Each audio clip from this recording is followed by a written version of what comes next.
So yes, my name is Ariana. And I'm Monica. And our colleague Sena is just on a separate screen, and we're from the Child Development Institute. And today we'll be talking about our gender-based violence services. Oop, there we go. So we'll just kind of introduce ourselves, discuss our presentation and our programs, as well as provide you with some contact information in case you'd like to refer. So I'll pass it to Sena. Thank you, Ariana. My name is Sena, and I am the Transitional and Housing Support Worker. Let me know if you're hearing me fine. And I run the Transitional and Housing Program. Thank you. As mentioned, my name is Ariana. I am a social worker here at CDI, and I run the Here to Help program. Hello, my name is Monica Anchundia, and I am also a social worker here for the Mothers in Mind program. Yeah, so as mentioned before, our vision is for children and families to thrive and live healthy lives free from violence and abuse. And today we're going to share some information about our unique gender-based violence programming in hopes that you have some families that may need support, or if you'd like to connect for referrals or collaboration. So I'm going to be talking to you today a little bit about our Mothers in Mind program. So Mothers in Mind is a trauma-informed mother-child therapeutic program that has been designed for mothers and their children under the age of 4 who have experienced interpersonal trauma or any form of hurting in their relationships with their family or spouses, or any experiences in their own childhood as well. MIM, which is what we call Mothers in Mind for short, really supports the mothers to connect with their children in a supportive environment through group work, supporting the parents and highlighting on their strengths, but also we help them and support them to continue to build on what they already have. From the outside, when you see a MIM group, it looks like it's a play group because you'll find the moms with their babies, playing with the toys. You'll see them singing songs. We have story time. We read books together. And like I said, it may look like a parenting group and like a play group, but it's so much more because it gives us the opportunity to sit down with our families, to discuss many topics, focused on the impact of trauma, focused on the impact of their experiences and how it impacts their parenting. This group allows for moms to have connections with other moms who probably have experienced very similar situations, which allows for community, allows to feel supported, and it also reduces that feeling of isolation or maybe thoughts of shame because of what they have experienced. And like I said earlier, through these topics and through these conversations, it allows us to help and support moms build on the strengths that they already bring to their parenting, and to support them in those very challenging moments that they may be facing with their small children or with their toddlers. We have different topics that we discuss in each group. Our groups run for 10 weeks, and each week we'll meet for an hour and a half.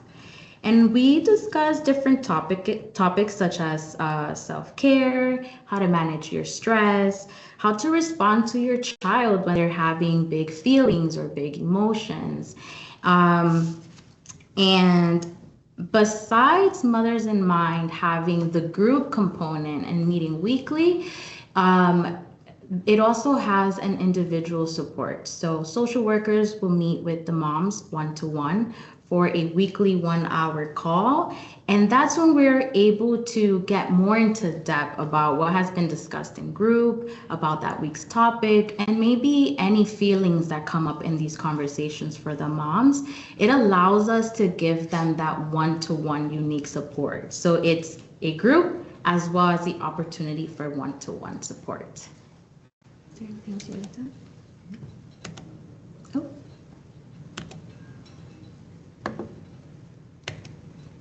So now that we told you what Mothers in Mind is, we'll share where we run our MIM programs.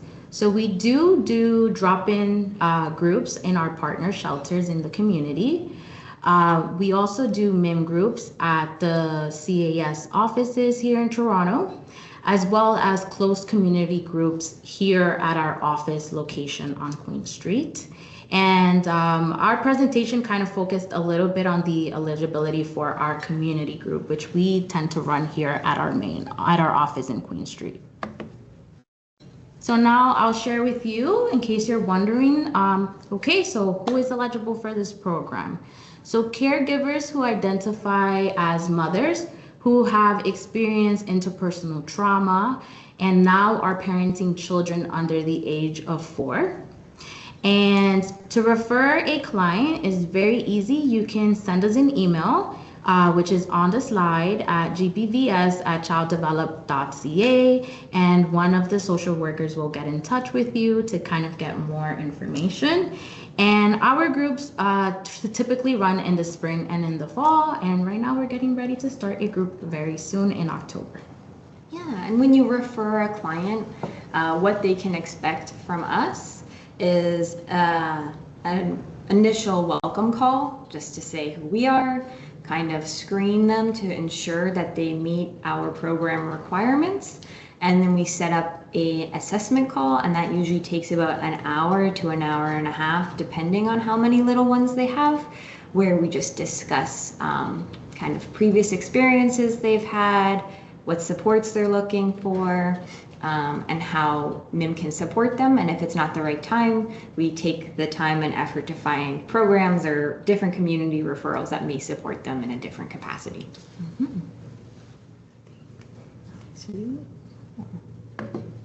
Yeah, so now we're going to talk a little bit about our Here to Help program. So the Here to Help program is a 12-week program for moms and their children that have experienced family violence.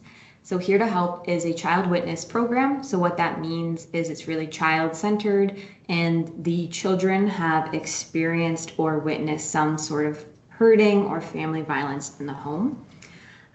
So the program is a space that allows for learning about violence, learning about healthy relationships, and healing. It is a program that is both for mom and for the child. So the moms and the kids have the opportunity to learn a little bit about their experiences, work towards building healthy and positive relationships, as well as build community with the other families in the group, knowing that they're not alone in their experience of abuse or hurting at home. So for this program, it's for children aged 4 to 18 and their moms. And so, as I mentioned, for eligibility, it's for 4 to 18 and their moms. So a lot of times we get calls from moms thinking it's a program for drop-off, but it's actually a family program. So what that means is families arrive, we have dinner together. Why we have dinner together is 1, it's from 6 to 8 p.m. And 2, we know that a lot of violence or hurting at home occurs over that dinner hour or kind of in the later evenings. So we want to offer a space where we can reclaim that dinner, reclaim that feeling of connection and security, as well as promote kind of after school dinner conversations, because a lot of times dinner is kind of rushed. So we kind of offer that opportunity of how you can connect with your child over a meal. Mm-hmm. After we eat together, we have a family interactive that's focused on the topic of the week. So as we mentioned, it's a 12-week program.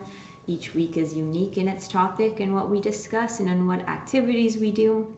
So we start with kind of lighter topics such as maybe self-compassion or having those big feelings. And then throughout the program, we work towards kind of the impact of violence, safety planning, learning about healthy relationships, learning about online safety and all those kind of bigger pieces, while falling back on those moments of self-compassion and empathy and compassion for others. And so kind of a piece that kind of is a big part of our eligibility is that the family is no longer living with the person causing harm and that they live in the city of Toronto. Why we say no longer living with the person that has caused harm is because we do a lot of psychoeducation and we do a lot of support building. And sometimes if kids are going back home to someone who has caused harm and they share what they learned in program, it can put the family at more risk. So that is a piece on our eligibility. And they can be living in shelters, in community settings. That piece isn't an eligibility. It's really just not living with the person causing harm. But they can still see dad or the person causing harm. So if they're seeing that person on the weekends, or maybe some families have Wednesday and the weekends, that's all right. It's just not permanently living with them. And our group is just about to start. So if you have any families, we are starting within a week's time. So we're happy to connect.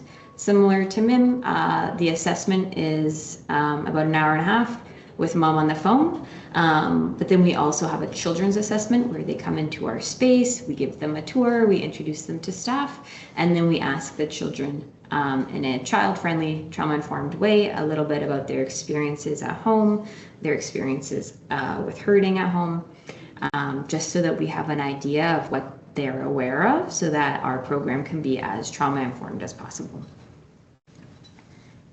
And we run in the spring and in the fall. And we can pass this to Sena. Thank you. So this is the Transitional Housing Support Program. So unlike other programs, I work with only the moms. So I also do my own intakes. So basically the program provides ranges of support and services for self-identified women that have experienced domestic violence, interpersonal trauma, human trafficking, and any form of violence. They can also be new immigrants. So the supports that I provide includes housing application for the city. It could be the special priority housing application or the normal centralized waitlist housing application for Toronto region of Peel, York region, or Durham region. I also support women in trying to get shelters to move into. So either they are out of the situation or are getting out of the situation. I can link them with our partner shelters to see if they have a bed available or other housing needs that they might need in their transition from that situation into a more stable life.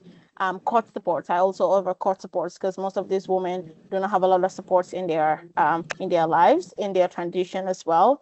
So emotional support during the court hearings or pre-court preparation if they would need that as well. Safety planning. Yes. Financial help that includes application for OW or ODSP, or linking them up with their workers, talking about their rights and some of the programs that they do not know that they can be eligible for with OW or ODSP. Yes, mostly referrals as well in that case. Thank you. So who is eligible? We talked about it in the beginning, but any self-identified woman that is from age 16 to whatever age, to interpartner violence, domestic violence, human trafficking, newcomers, women in shelters, women outside of shelters, women thinking about leaving or just want to know what their options are out there, experiencing violence and do not know where to go, where to start, what their options are. I can also do consultations for that. So referrals is always ongoing. Intakes are always ongoing. You could send an email to the GBVS child development at childdevelopment.ca. That's the email address, and you can request the THSP program. It will come to me. It will forward it to me, or my contacts will come up as well as an automatic reply, and you can reach out to me. But usually we reach out within 48 hours during the week. Sure.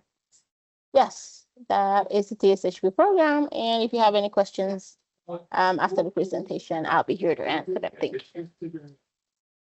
Yeah, so those are kind of our programs in a nutshell. I just wanted to go back and just let folks know about some of the supports we offer. So Mothers in Mind and Here to Help, both programs offer that weekly one-on-one phone call with moms to support children and support moms in parenting, as well as support the children if maybe something in the program has brought up big feelings, how we can help moms support that child. Both programs offer transportation support, light snacks. Here to Help offers dinner. And then Here to Help also offers childcare because we know some moms may have little ones as well as older ones. So during the duration of the evenings, those children have some childcare support free of charge. All of our programs at CDI are also free, and they also offer transportation support. So that's TTC to and from programming, as well as additional supports if they need it to get home if our programs run later. Sorry, I'm just going to Actually, it's even my thing. Sorry, there was just a little chatter in the background, so I lost my train of thought. I just wanted to mention earlier, it was talking about shelter support. And I know that right now there's a housing crisis, and when we hear we offer shelter, people may think we have bed space. So I just wanted to clarify, we don't actually offer shelter support, but we offer supports for individuals who are currently in shelter. So what that can look like is parenting counseling. So if moms have little ones in shelter, we have a counselor that goes into the shelter space and provides one-on-one support to mom, support for the child to help with that transition from leaving your home to being in a shelter to potentially going into a new home, as well as to help cope with the experience of violence and hurting at home. We also have a school liaison program, and so that worker goes into the schools with the child and helps support that transition, because often children are going into new schools when they leave a home that's causing hurting. And so that worker works with the family both in shelter and then in a school setting. And then SENA also supports people in shelter with housing applications and different applications that she mentioned earlier. So with all of our programs, it's emailing that lovely email that we've mentioned, gbvs@childdevelop.ca, or you can call our main line, and that's our extension if you'd like to leave a voicemail. And that concludes our presentation for the various services and programs that we have within the gender-based violence team. So at this time, I guess we can open up the space for any questions that you may have. We're going to stop sharing just because we can't see anyone.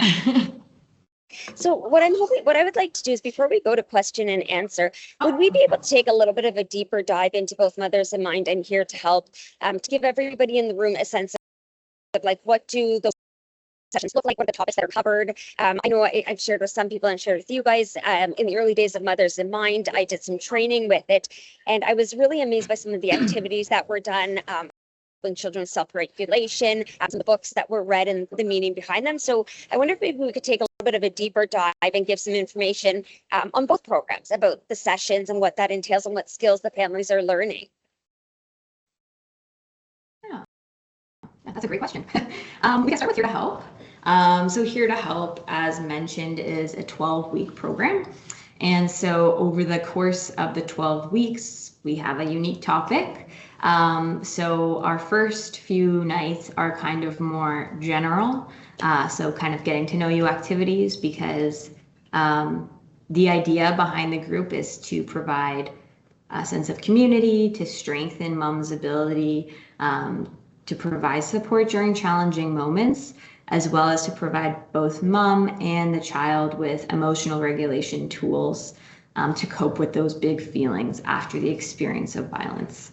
And so you can't achieve that unless you kind of set the foundation for developing trust and feeling like you can openly communicate with other families that you don't know. So how our group, if you wanted to kind of see our group from a bird's eye view, is families arrive, we have dinner together, we have a family interactive based on the topic, and then children and moms are separated into groups. So kids have age appropriate groups. So for example, from age 4 to 6, 7 to 9, 10 to 13, and then if we have older kids, an older group. And then moms have a moms group. And so each group is an hour in duration.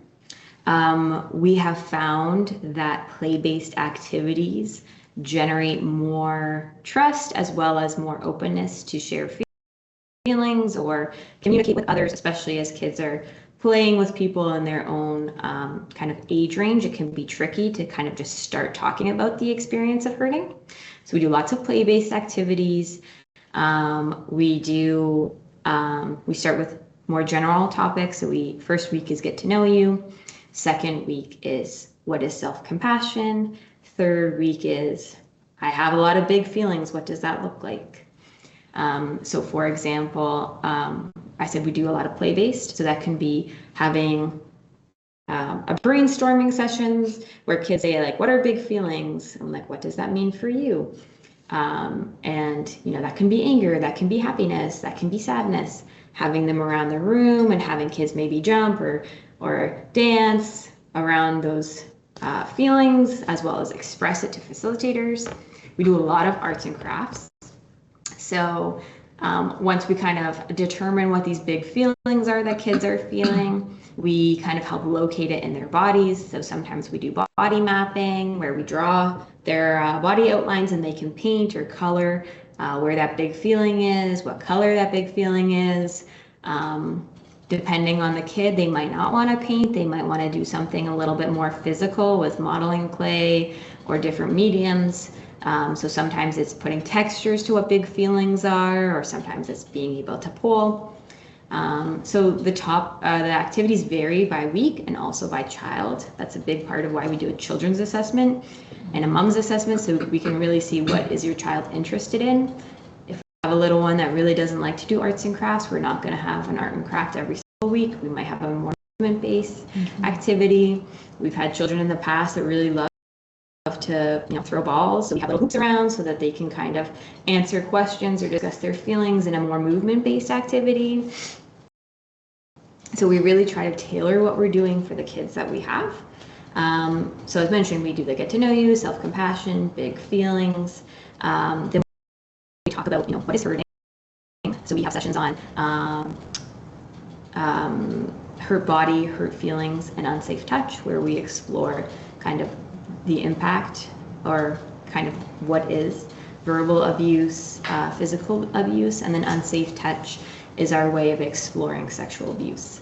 And so we use kind of these more child-friendly terms to discuss it with kids.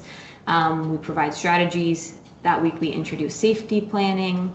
We have a week that's devoted to kind of resource connection, so teaching kids about kids' help phone, how you can call. And again, we do this in a very kind of child-friendly play-based activity. So kids' help phone is on Smarties. So we have Smarties and the Kit Kats and all of those little fun chocolates. And we do a call together so we can reduce the scariness of having to call if we needed to.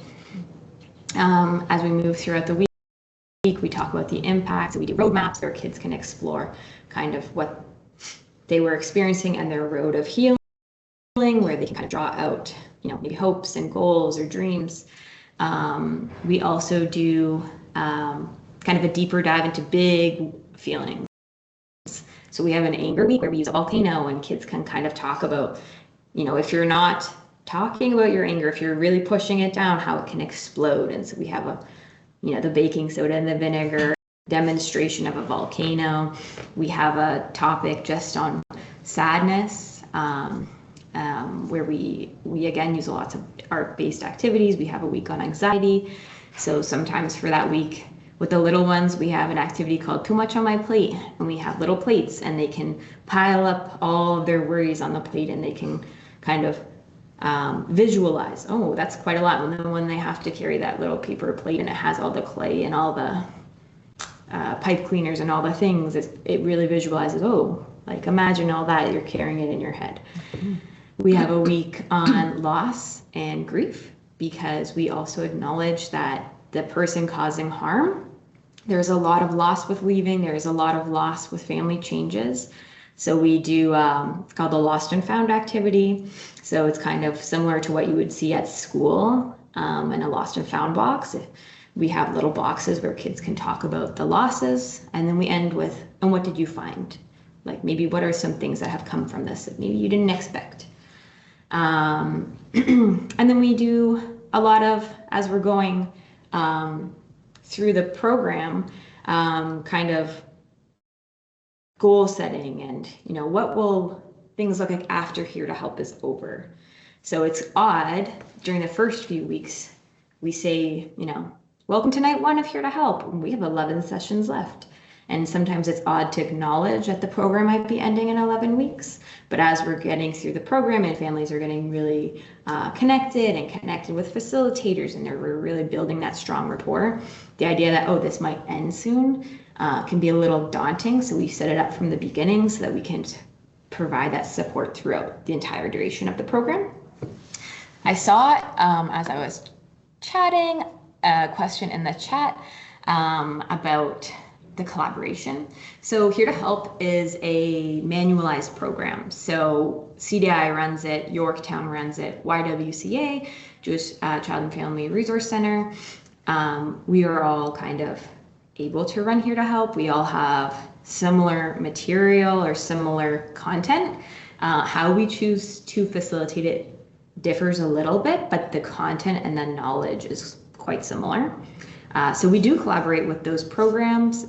So for example, if someone was referred to us, we are located kind of East York area. So if someone was quite West End, we might refer to Yorktown or to another agency. If someone was very East End in Scarborough, we might connect with YWCA.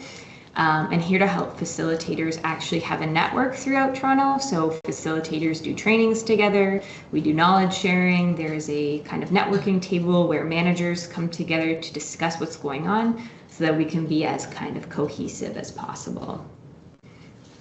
And then for Mothers in Mind, it's also quite similar with the goal of providing parenting support after the experience of hurting. I can let you talk a little bit more. Sure. So for Mothers in Mind, like I mentioned earlier, it looks like a play group. There will be toys laid out. And so when moms are coming, we don't start right away. We give them the first 30 minutes. It just allows time for moms to play with their babies, to connect with their babies. It allows us as well to connect with mom and observe how things are going and to kind of provide further support. Like we said earlier, it's not to correct, it's like to add to what's already, the great stuff that's already happening between mom and baby. And also those 30 minutes allowed for mom to take their time to arrive and not run late. We don't want to create barriers. We don't want to put pressure on moms. And so that gives us kind of like some room as well. Once they arrive and we're pretty set and ready to go, we will start with like our welcome song. We do different songs every week, I believe. And also we do story time. And so every week we do a different book that may be related to the topic, to the conversation that we'll be having. And the awesome thing is that our families get to leave with a copy of that book each week. And so there, just like Ariana was sharing with Here to Help, for MIM, we also have a variety of topics. So some may be self-care, self-compassion, and how do I take care of myself in these situations? How do I model to my child what self-care is and the importance, and kind of getting really deep into the conversation. Did anyone ever model for you what self-care looks like, right? And the importance. And we believe that, yeah, we can tell you what self-care is and what kind of strategies you can do, but truly we have to get a little deeper. Like, do you understand what self-care is? And talk about the different types of self-care, and making it work for you. Often people think like, I have to go to the most expensive spa and A, B, or C, but really maybe it's just really taking the time to go out for a nice walk in nature. So we explore all of that with each of our moms and our families, supporting them with managing stress, as well, and having these conversations when the challenging feelings come. As you can imagine, having little babies and little toddlers is really difficult for moms sometimes to just parent in general, right? When they are experiencing or have experienced different situations at home, whether it's through a partner or maybe in their own childhood, right? Some people say things like, you know, I didn't really have a good role model of what a mom or what a parent is. And so I want to make a change for my child, and I want to parent different. I want to make different parenting decisions. And so that is something that we discuss in the group as well. And how do I explore my feelings and help my child feel safe and secure? How do I respond sensitively to my child? And a big thing is really learning to understand your child's development. Where is my child right now? Why does my child do these things? And kind of getting more understanding of it. It's like, oh no, my child is not doing this to test me. My child is basically maybe running because they need more movement, screaming because they discovered their voice, or they're discovering cause and effect, right? And really getting into that to help and support our moms to understand their child's development. And anything else? Yeah, a big part of our group really is a lot of the moms, both in Here to Help and MIM. They come to us not having been given the freedom to parent before. So when they were living with the person causing harm, it was restrictive. Maybe parenting was, you know, quieting the child so they weren't disturbing that individual, or having that individual be in control of all the things the child was doing. You know, a lot of times mom comes to us and is saying, you know, I don't have any power. My abuser used to tell my child, like, mom doesn't know, or mom doesn't like, you know, often it is dad, so it often is like daddy knows, or like don't listen to mommy. And so a lot of that is giving mom the power back to make parenting decisions and to understand that she is the mom and that she is in charge, and giving her that kind of freedom and space to sometimes make mistakes or have we call opportunities of connection. So sometimes we see mom and baby having a really great moment, and we love to, you know, acknowledge and be like, that was so amazing that you identified their need and you were able to support them in this challenging feeling or this challenging time. So it's a big part of our group. And another big part of our group is kind of understanding how those big feelings impact mom. So lots of times, as you all know in your work with kids probably, kids have big feelings, and sometimes they yell, or sometimes they cry, or sometimes they just have a very big emotion, and it's displayed in a way that can be activating for mom. So mom is no longer seeing a little 6-year-old or a little 4-year-old or even sometimes a 10-year-old just having a tough time and yelling to let it out, but they're seeing a little version of the person that was causing them harm, or they're hearing a lot of yelling and it's bringing them back to a moment that was harmful or that was scary. And so a lot of our group is providing supports to mom, acknowledging that that is part of healing, but also how can we support you with that so that you can support that little one, because they don't know what you're experiencing. All they know is they're having this big reaction and they're not potentially receiving support. So it's a lot of identifying how trauma can impact parenting, and here are the supports and the tools and the resources to help support your little one while supporting yourself in those challenging times. I also saw a question about the RGI house, the SPP application and the timeline now. It's up to 2 to 3 years, but then it also depends case by cases, because clients have found housing in 2 months, in 3 months. So We have the choice-based now, so which is like usual, like up for grabs. So it's case by case basis, but it can go up to like 3 to 4 years. Are there any other questions that folks have, or that maybe we There didn't were see? there were just a couple in the chat. And so there are some responses, but just so that if somebody's not seeing the chat or is not in front of the computer, the one question that was asked here is about the collaboration of the program and where it's being offered. Yeah, of course. Yeah, as mentioned before, we are a manualized program. So we have different agencies across the city of Toronto and North York. So there's us, there's Yorktown, there's YWCA, there's Jewish Child and Family Resource Center, there's La Maison, there's Yorktown. I'm not sure if I mentioned it. So there's quite a few of us across Toronto, and it's a manualized program, but we do facilitate it differently. So some places may be more arts-based, some might be more music-based, some might be more active, but the content and the knowledge is, quite similar. And as I kind of discussed a little earlier, there is a here to help kind of community table or network where our managers and our kind of lead staff meet and share knowledge, share experiences to kind of, help us facilitate trainings. So all of the facilitators will go together and will be led in an activity or in a training that we can bring back to group.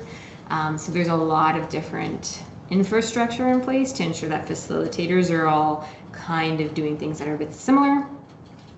Tamara put in the chat where we're offered, just in case I missed a few agencies off of the top of my head. I didn't notice in the chat there was a question about interpretation, and we do have access to interpreters for all programming, not just Here to Help, but all group programming, as well as for Sana and her clients. We do offer that interpretation support so that we're not creating barriers for folks that are needing support and services. Thank you so much. Is there anybody who has any questions? If you just want to turn on your microphone and ask or raise hands, we're here to answer. Just wanted to jump in because I was answering questions in the chat, and some might be wondering, who is this person answering questions in the chat? So just wanted to introduce myself. My name is Tamara. I manage the gender-based violence services at CDI. Just a huge thank you to Ariana, Monica, and Sana for doing a wonderful job presenting our programs and answering the questions that have been posed in the chat, and also we are about you. So just wanted you to put a face to who is responding to people in the chat. Thank you so much. And just to mention, right now we have no waitlist for our programming.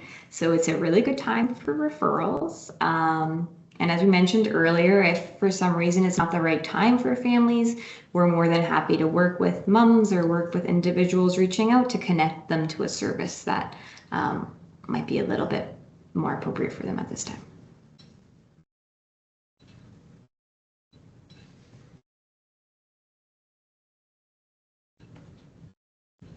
Yeah, there's a question.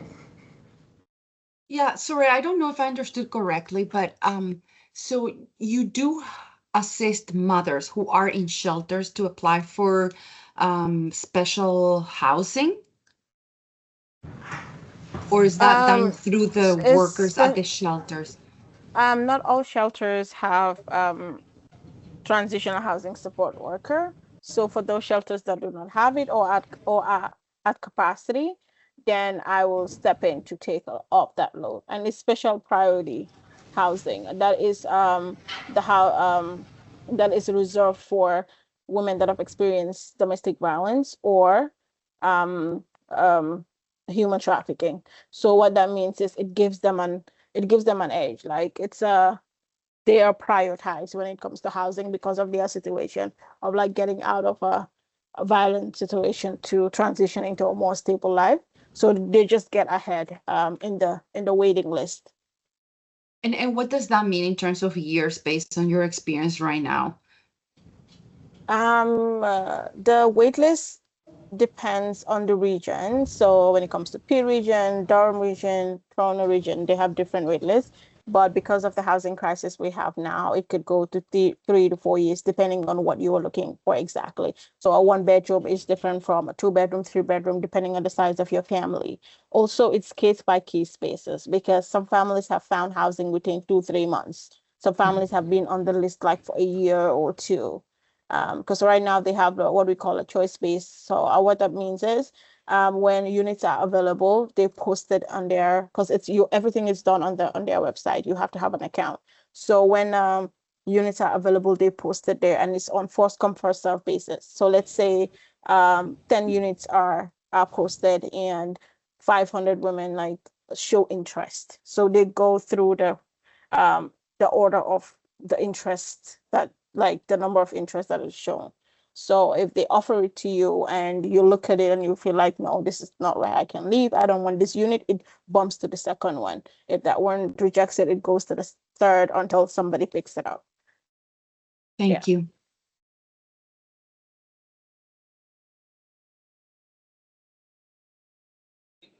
I wanted to add something. Oh, sorry, Laura. No, go ahead. I wasn't sure if it was covered. And so just as far as referral pathways, I'm not sure, maybe you can give me a little head nod. Yes, you did cover that for these services, anyone can refer, clients can self-refer. We have partnerships with various either shelters or child welfare.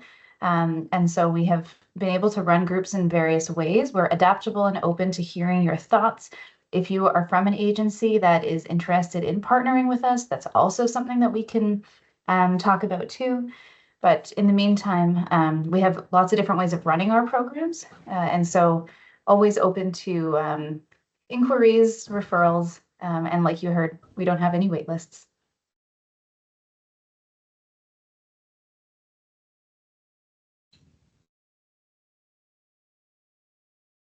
Thank you. That was very helpful. Do we have anybody else who has any questions? I'm just going to quickly check the chat if there's anything. Oh, perfect. Okay, well, I appreciate everybody joining us today. I really appreciate and thank you, CDI, for being here and learning more about your programs. It was also very helpful to learn, Tamara, that we could reach out and look at partnering in ways in which we can support families together. So I think everyone here saw the email address. Will you guys just tell us one more time the email address to connect with? Yeah, it's GBVS at Child Develop. And we'll put it in the chat, as well as we'll send the presentation and some program flyers to you. That's fantastic. Thank you so much. We really appreciate having you here today. Oh, thank you so much for having us.